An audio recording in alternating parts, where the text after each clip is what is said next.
des bals et des orchestres dans notre région du Finistère. Alors je remercie Olivier et Paula donc, qui a monté cette exposition au Musée de Lyon. Vous pouvez la voir jusqu'au mois d'avril.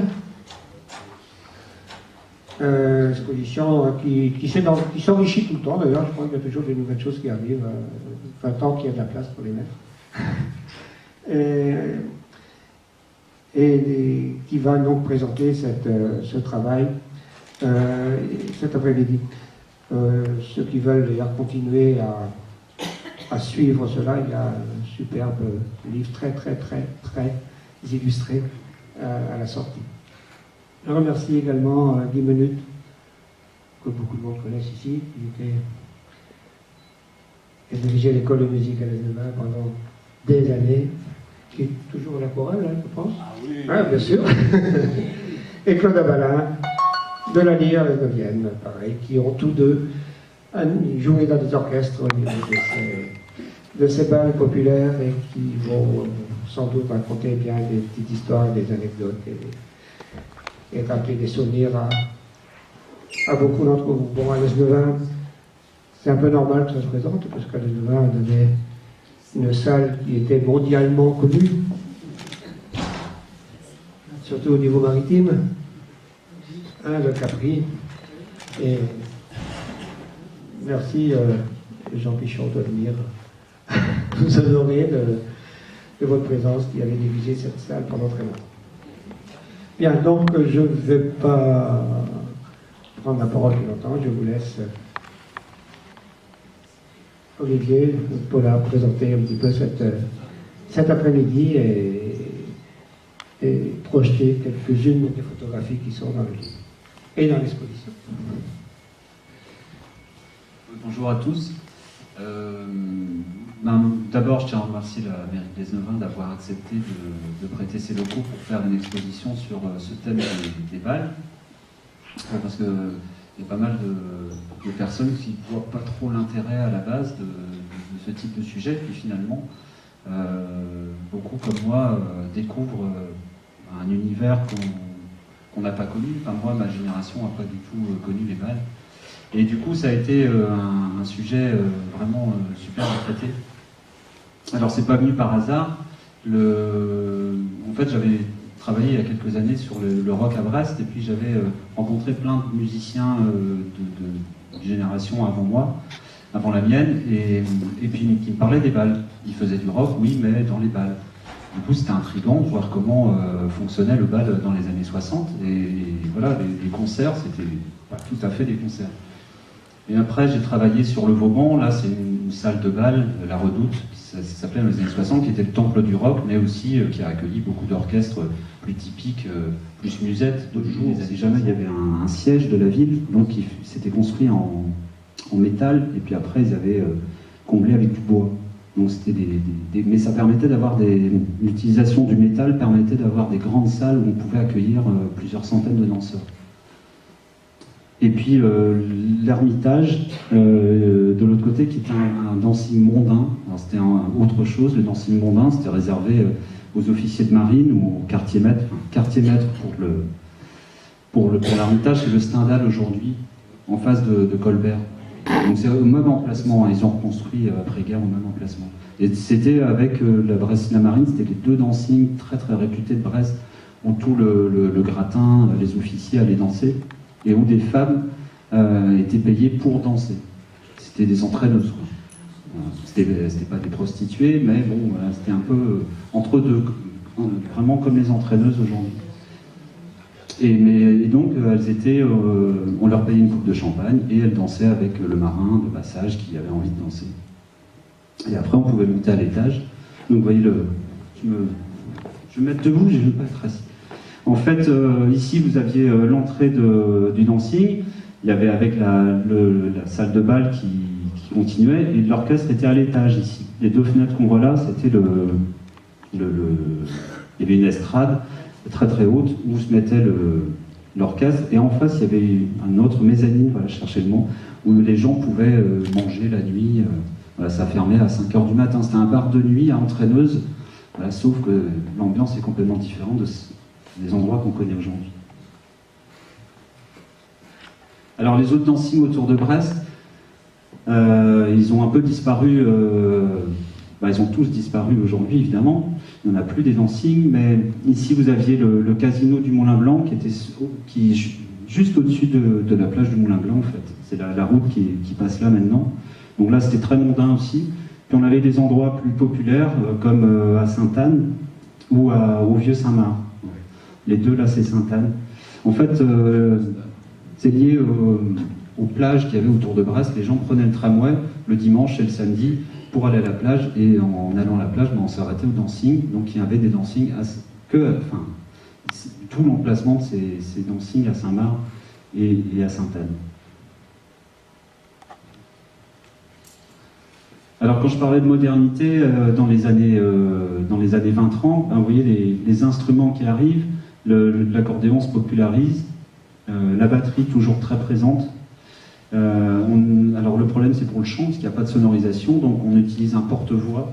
On voit un chanteur là avec un porte-voix, je ne sais pas si vous discernez le groupe déguisé en haut.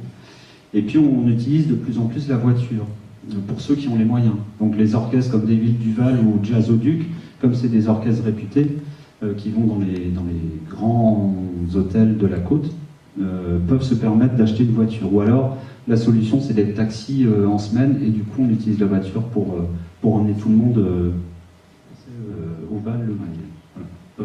Peuvent pas danser.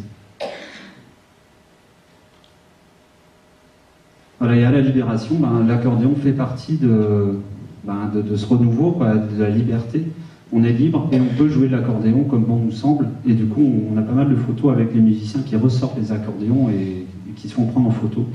Donc l'effet Philippe Moudalmezo, mais on a aussi un autre personnage juste après, qui s'appelle Georges Hubert, qui se fait prendre ici en photo à la milice avec 2 soldats américains.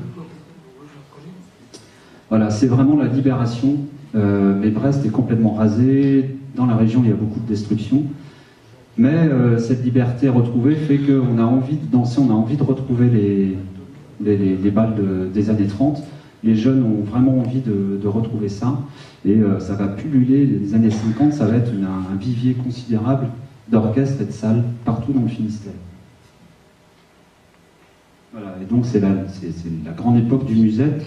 Alors ici, c'est l'orchestre Fantasio qui renaît. C'est des musiciens qui jouaient avant dans les Avino Rossi, qui reforment ça dès 1945. Et on voit Carmelo. Alors la brasse, Carmelo ici. Le batteur, on le voyait tout à l'heure avec Elavino Rossi. Il fait partie de ce renouveau des années 40. Monsieur, je l'ai vu.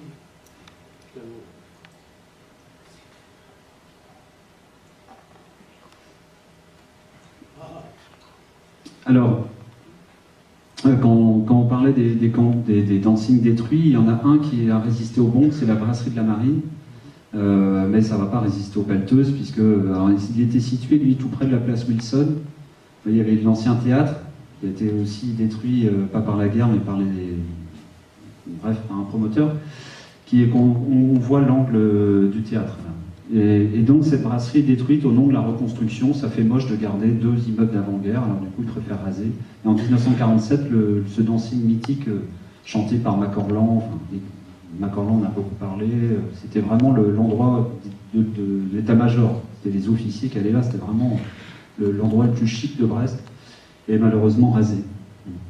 Mais d'autres, du coup, il va falloir trouver d'autres salles. Alors on va aller chercher en dehors de Brest. Et on va trouver par exemple la Bagatelle, qui deviendra le Prado plus tard.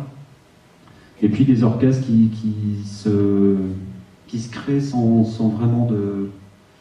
je ne sais même pas qui c'est, là, ceux qui sont en bas. Ça doit être à l'hôtel Continental, je pense qu'il a été reconstruit, mais il y a plein de petits orchestres qui naissent avec tous les gens. On a racheté une Fender Stratocaster, je crois, qui coûtait une fortune. Non, une précision. C'est une guitare qui coûtait 3 balles de paille à peu près, quoi. Ouais. Et après, quand on travaillait ensemble, il avait acheté une stéréo, qui valait aussi très très cher. Et il trouvait drôle qu'il n'y avait pas de puissance, quoi. Il fallait 2 amplis.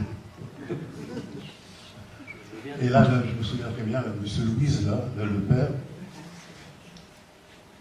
Et puis Mickey Runavotte, ici à notre basse-accord, qui était aussi, qui est le père de Runavotte, qui joue avec Mathéus maintenant. Là.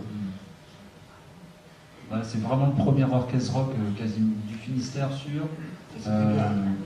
Et oui, voilà, ils étaient réputés comme étant un super groupe qui savait faire les fous aussi sur scène. Ils étaient connus pour ça, pour descendre la batterie dans le public, jouer par terre, allonger dans tous les sens. Enfin. À Landerneau, on a participé à un concours 15 jours avant sur Brest pour passer avec Albert Esner lors de sa venue avec son orchestre à Landerneau. Donc on a passé, devant il y avait plein de tous orchestres brestois, les Wellstorm, les Wilson, Sagarly Group, les Bouchettes, il y avait tous les orchestres locaux. Et on a gagné le concours, on avait le droit de se produire à Landerneau avec Albert Esner. Et là, on devait jouer un morceau. Le monde a joué 4 ou 5 ou 6, puisqu'on était redemandé, puisqu'on jouait du rhythm and blues, ça changeait. Et là, il a annoncé que 15 jours après, on passerait à la télé en direct. Dans l'époque, il y avait 3 chaînes, je crois. Donc le samedi suivant, nous sommes allés à Rennes pour passer en direct à la télévision. Moi, j'avais 18 ans. C'était le 2 novembre 68. On est passé à la télé en direct. On a joué Le Millionnaire de Nino Ferrer. On était en concours avec un orchestre de Rennes, de la Bretagne, qui est représenté par Rennes et Lesnovain. Et l'orchestre gagnant, parce que tous les samedis, il y avait un orchestre gagnant qui allait sur Paris là, pour continuer. L'orchestre gagnant était de Lyon. Et on a fini 2e. Donc on n'a pas eu le droit de continuer, mais c'est par le vote des téléspectateurs. On a fini 2e à l'époque. Donc nous avons eu droit, après ce passage, d'écrire ORTF sur les affiches. Alors quand on allait faire des balles, à l'époque, ORTF, on était des vedettes parce qu'on venait de la télé. Voilà. Et ça, c'est à Capri. Ça, c'est à Capri, c'est peut-être un Val de Noce, je pense. J'avais les cheveux courts. Oui, j'avais les cheveux courts, oui, à l'époque, oui, j'avais l'âge de 18 ans, 19 ans. 19 ans, peut-être. Voilà. Alors il y avait le Capri dans les dancing, mais il y avait d'autres dancing qui se sont développés dans la région. Catillo, à droite, Petit Claude Cadalen, trop tôt disparu, Daniel Castel, Serge Gass. Alors voici le mari de Louise Bretagne, dont on parlait tout à l'heure. C'est comment Granger, voilà. Et 10 minutes, et M. Corbillon, qui a vécu au Folgoat, qui était mon professeur au conservatoire, c'est le professeur de mes enfants aussi, et qui est venu habiter le Folgoat et qui est décédé il y a 7 ou 8 ans. Un grand musicien, très grand musicien. Donc là, on était donc dans la grande salle où justement on chantait le Casa de Choc. C'était quoi votre répertoire? Votre répertoire, c'était quoi essentiellement? L'orchestre, tous les styles. Hein. Alors, Attilio assurait tout ce qui est accordéon, donc Pasodob, valse, tango. Il faisait du bandoneon aussi, tango. Il faisait de la guitare basse aussi d'ailleurs. Et puis autrement, c'était des morceaux à la mode de l'époque. Daniel Castel chantait exactement comme De Gaët. C'était à la mode à l'époque de Gaët. Et donc il chantait vachement bien. Et donc on a un répertoire tout à fait varié. On était jeunes à l'époque. Ça devait être dans les années 70, 71, je crois. Avant la jeune. Oui. J'ai quitté en 73, je suis rentré sur la jeune date. Et quand je suis revenu, je suis rentré avec Paul Émilie, avec Eric Sioni. Je suis resté 16 ans avec ces bons musiciens, charmants. Mais alors, il avait un gros défaut, c'est qu'il y a une infirmité, il bégayait. Alors, nous, on le connaissait très bien, on n'insistait pas trop pour le faire parler. Mais alors, on fait le bal à la criée de Douarnenez. Et puis à la fin du bal, le président du comité des fêtes dit: bon, messieurs, vous allez venir casser la côte avec nous, en bas de l'estrade, on va mettre des tables, voilà. Et puis donc il s'assoit à côté du président du comité des fêtes, et puis il discute. Alors j'entendais bien, c'est aïe, aïe, aïe, il y avait des belles nanas. Hein. Ah oui, qui étaient de plus en plus comédiennes. Oh, oui, il y avait des jolies filles. Oh, mais il y avait des bouddhas aussi. Oh, oui, puis bien sûr. Mais, oh, mais là, il y en avait une. En bas de l'estrade, une grosse, en robe rouge et rouquine. Ah oui, qui dit, je vois très bien, c'est ma fille. Ah, il ne se demande pas, Léon, il dit, au fond, elle était pas si moche que ça. Véridique, je vous assure. Et c'est lui qui disait, à la fin des balles de noces, je me rappelle à Saint-Paul-de-Léon, le dernier que j'ai fait avec lui, et les mariés venaient lui dire au revoir, ouais. Au revoir, monsieur, et merci beaucoup, il prenait la main, à la prochaine. Et quand on arrivait à Brest, parce que on arrivait à Brest, il a eu une 404 break, donc il n'a jamais changé les plaques de frein. Et il rétrogradait avant chaque virage, il n'appuyait sur les freins que pour s'immobiliser. Hein. Donc on s'immobilise près du stade de Ménespol, et le guitariste c'était Jean Hainaut, je crois qu'il est du coin d'ailleurs ici. Jean Hainaut descend, il fait le tour de la voiture, et puis c'était un samedi soir, on faisait bal le dimanche, il va près de la fenêtre de Léon, il dit « Bon Léon, tu me prends à quelle heure demain alors ?» Je te téléphonerai. Les souvenirs qui me restent, c'est un charmant garçon, gentil comme tout. Il venait chercher mon père, pour faire bal, il venait, ça mettait mon frère en colère parce que mon frère avait horreur des musiciens d'orchestre qui lui prenaient son père. Quoi. Et il n'était pas le seul parce que vous avez vu tout à l'heure Daniel Castel. On était allé le chercher avec Attilio une fois, et puis il y avait son fils, Philippe Castel, qui était à la musique de la flotte avec nous, et qui est directeur de l'école de musique de Poudalmézo maintenant.